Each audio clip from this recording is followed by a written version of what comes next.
Hey everyone, it's Blue Blade Studios here. Now, in the world of adult animation, there are several adult cartoons. You've got the big ones like Simpsons, Family Guy, South Park, American Dad, just tons of them that have been around for decades. There's some lesser known ones, and then in the last recent years, there's just been a ton of adult cartoons. And in the last recent few years, there's been one that, in my opinion, is one of the best in recent years. And that show in question is Smiling Friends. Smiling Friends as a show is such a breath of fresh air from a lot of the current adult cartoons. It's very different, it sticks out like a sore thumb, but in a good way. I've seen some people favorably compare it to Aqua Teen Hunger Force, and I do agree with that because just like Aqua Teen, it has an 11-minute runtime, and it just throws so much at you in that short time. It feels like so much happens so little. It really just leaves you there wondering, what the hell did I just watch? But it's also different from Aqua Teen too. I think one thing that separates it from Aqua Teen is you can actually describe what Smiling Friends is about, because Aqua Teen is just so chaotic. The premise of Smiling Friends is a very simple one. It follows a group of colorful characters who are employees at Smiling Friends Incorporated, a charity business that is dedicated to making the world better by making people smile. We mainly follow two of the employees, but the others get some spotlight too, including their boss and several other weird characters in this very, very weird world. There's a lot of creative decisions made about Smiling Friends, and I'm pretty certain that they all come from the two creators. The creators themselves are Michael Cusack and Zach Hadel, two guys who got their start on YouTube doing several different projects, and have also done other things in media as well. I believe Zach Hadel was actually a storyboard artist for a SpongeBob episode, and Michael Cusack has actually had a couple of voice acting credits to his name, including Mammon from Hell of a Boss and Knifey the Talking Knife from the video game High on Life and its sequel. Michael and Zach pitched the show to Cartoon Network, which Cartoon Network then picked up and decided to put it on their late night block Adult Swim. Adult Swim has had many adult cartoons from Aqua Teen Hunger Force, Robot Chicken, Boondocks, Rick and Morty, several other ones. It's really the perfect place for Smiling Friends. The pilot for Smiling Friends premiered all the way back on April 1st, 2020, as part of Adult Swim's April Fool's thing. The pilot, which is also the first episode of Season 1, was very well received, and a little under 2 years, the full first season came out, and it was very well received. Over a year after that, Season 2 came out, and it was well received. And then finally, Season 3 came out in late 2025, and it was also very well received. And there were plans to have it renewed for a fourth and fifth season, but that was cancelled by the creators themselves. I believe that Michael and Zach cancelled it because they said that they were burnt out, and they also felt that Smiling Friends had run its course. They didn't want to just drag it out like some adult cartoons. So while Smiling Friends is dead now, it could possibly come back, but we'll just have to wait and see. One thing I love about Smiling Friends is its animation. It's done in traditional 2D animation that honestly feels a little indie animation in my opinion. It really gives me a feel that someone animated this and just put it on YouTube, which, I mean, hey, the creators have their background in YouTube, so that's very much apparent here. The animation is very lively and very hyper as well. So many things happen in several of these episodes where you kind of have to watch it like 3 times just to get every little detail. The animation is just so fast-paced that it's really hard to keep up with, but it never is boring, and it's honestly really pleasant to look at for most of the time. Similar to a show like Amazing World of Gumball, Smiling Friends also uses different types of animation too. While it is primarily 2D, all the main characters are 2D animated, there are some exceptions. They have used so many different types of animations. They've used CG animation, stop motion, flash animation, rotoscoping, and they've also got some live action elements in there as well, with several characters being portrayed by a real life person. It further adds to the creative nature, and it really can be humorous at several times, especially the rotoscoping. Now, despite the premise, not every episode of Smiling Friends is the same. A good many of them do follow the formula of having Pim and Charlie, the two main characters, go out on an assignment to make someone smile. But not all of them follow the exact same beats. They are very different from each other.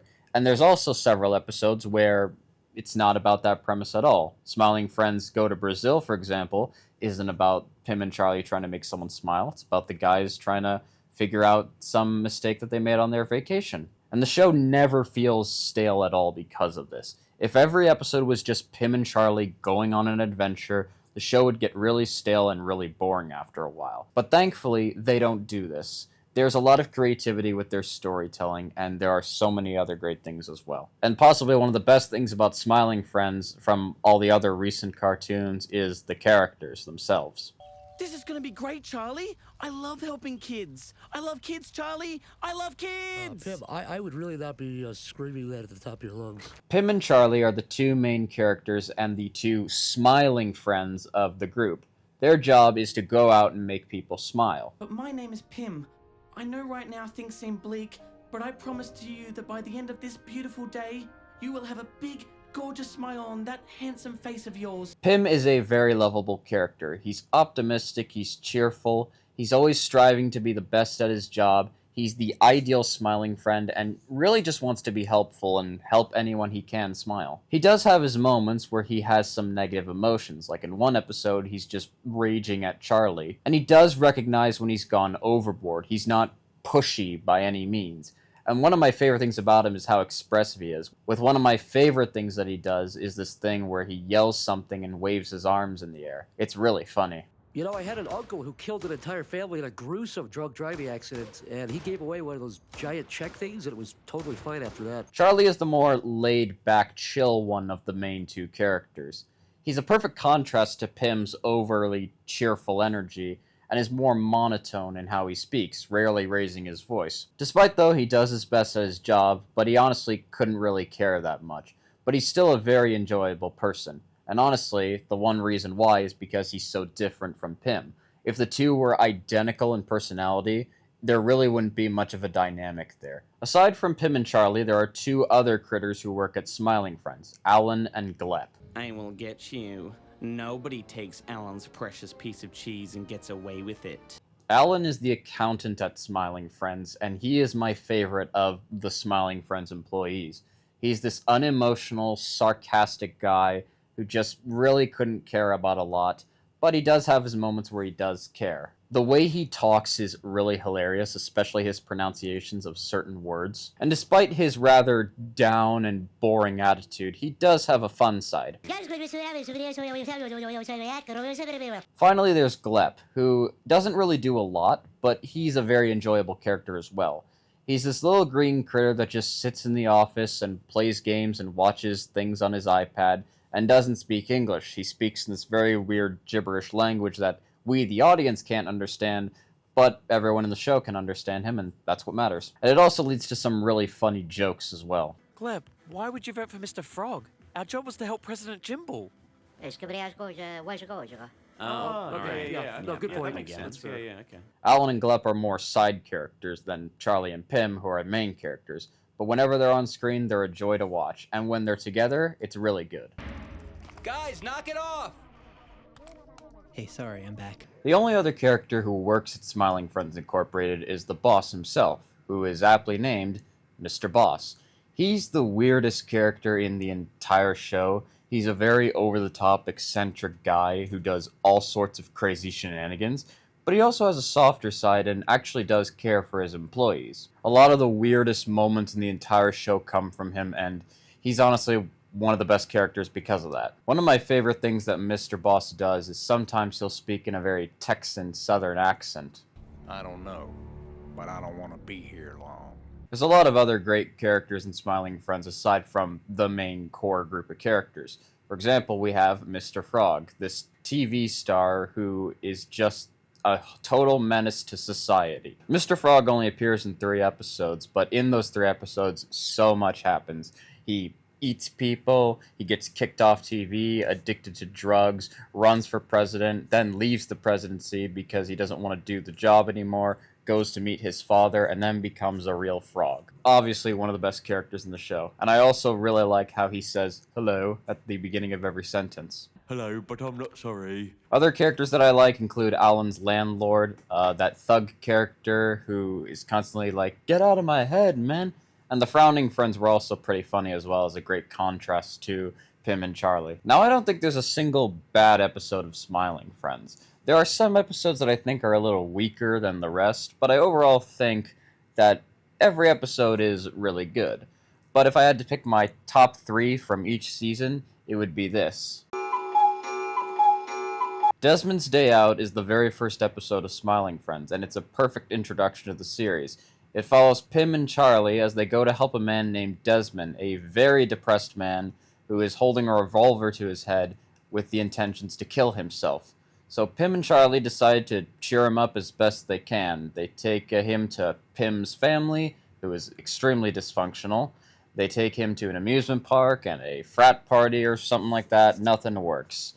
At the same time, Alan is looking for a piece of cheese that went missing, only to find that they've been taken by a little purple creature or pink creature called the Blimley, which then infests the office. Desmond then kills them, and that finally makes him smile. I think this episode is a perfect introduction to the series. It introduces the characters well, it uses the plot of them trying to make someone smile, which perfectly tells us what the Smiling Friends are about. It's really good. Shrimp Odyssey is my personal favorite of the first season. It once again follows Pim and Charlie trying to make someone smile. In this case, it's a shrimp who goes by the name of Shrimp. He's heartbroken after his girlfriend, Shrimpina, broke up with him. Pim tries to convince a girl who he thinks is Shrimpina to get back together with Shrimp, and Charlie takes Shrimp on a journey to become an alpha male and really whip him into shape and make him forget about Shrimpina. This episode is a perfect example of so many things happening where you have to watch the episode like 3 times to see every little visual gag. An example of this is when Charlie takes Shrimp to get a cool jacket, and when you see the shot of Shrimp in the jacket, if you look closely in a blink and you'll miss it moment, there's some creepy little creature just peering through the clothing. It's visual gags like this that I just absolutely love. Smiling Friends Go to Brazil is the final episode of Season 1, and I like it a lot because it's actually a big troll episode. When this episode was being released, it showed a picture of the Smiling Friends on the beach in Brazil, and you would think that this is them going to the beach in Brazil and they just get into all sorts of crazy adventures in Brazil, meet some interesting people, but that's not the case at all. The actual episode is Charlie, Pim, Alan, and Gleb at the airport discussing the fact that they don't have a hotel booked, they're in Brazil at Mardi Gras, and they've just made a terrible decision to come here at this time, that by the end, they decide, you know what, let's just go home and cancel the whole thing. And that's what they do. It was a big fake-out troll episode, and it's really funny too. One interesting thing about this episode that I really like is that it's done in one shot. Season 2 has the least amount of episodes that I go back and watch, but there are some enjoyable ones. An Alan Adventure is an Alan-focused episode, which I really enjoyed. It's nice to see an episode about one of the side characters, rather than just having every episode be about Pim and Charlie. In this episode, Alan is tasked with getting a box of paper clips from Mr. Boss, but none of it's easy. He can't just go to the store, buy the box, and then just bring it back to the office. No, he goes on this insane adventure that involves that thug character hijacking a helicopter or something. Then he gets involved with pirates. Just so much crap. It's hilarious. And this was all done by his landlord, who just wants to smoke weed and fill his belly with diet soda and play Burnout Revenge on the PS2. We get a look at Alan's life in this, and it's really neat to see how he lives and what kind of lifestyle he has. And it's also just great having Alan be the main character. He's my favorite character. He's funny as always. What can I say? I love this episode. The Boss Finds Love is the Halloween special for Season 2, and it actually scared me when I watched it. There's a lot of visual jump scares in this that really can get you if you're not paying attention. In this episode, the boss gets married to the daughter of Satan, and in the end, it's up to Charlie, Pim, and Alan to try and save him. Something I like about this episode is that Nostalgia Critic's in this. Hello, I'm Daniel the Demon Slayer. I slay demons so you don't have to. So you've encountered Ophelia Diabulu's demon and you've decided to slay it. Before we get to that, though, this video is brought to you by the Dollar Shave Club. Sorry, let me just skip ahead of that. Thank you. The jump scares in this episode actually got me. There's only like 2 in it, but They come out of nowhere, and they are actually terrifying, but they're funny when you watch the episode again. The Magical Red Jewel is another good episode. It follows Pym and Mr. Boss as they go to a country called Spamtopia, a country that does not allow eye contact and is filled with very, very weird people. They attempt to get a jewel by speaking Spamlish, but Pym accidentally looks the one guy in the eye. They're sentenced to death, but Pym does a prayer and realizes that the guy that they were talking to, who is also the king, is also Pym's pen pal, and they get the jewel, and hell breaks loose, and the whole area of Spamalot just completely collapses, everyone dies, and it's a mass murder.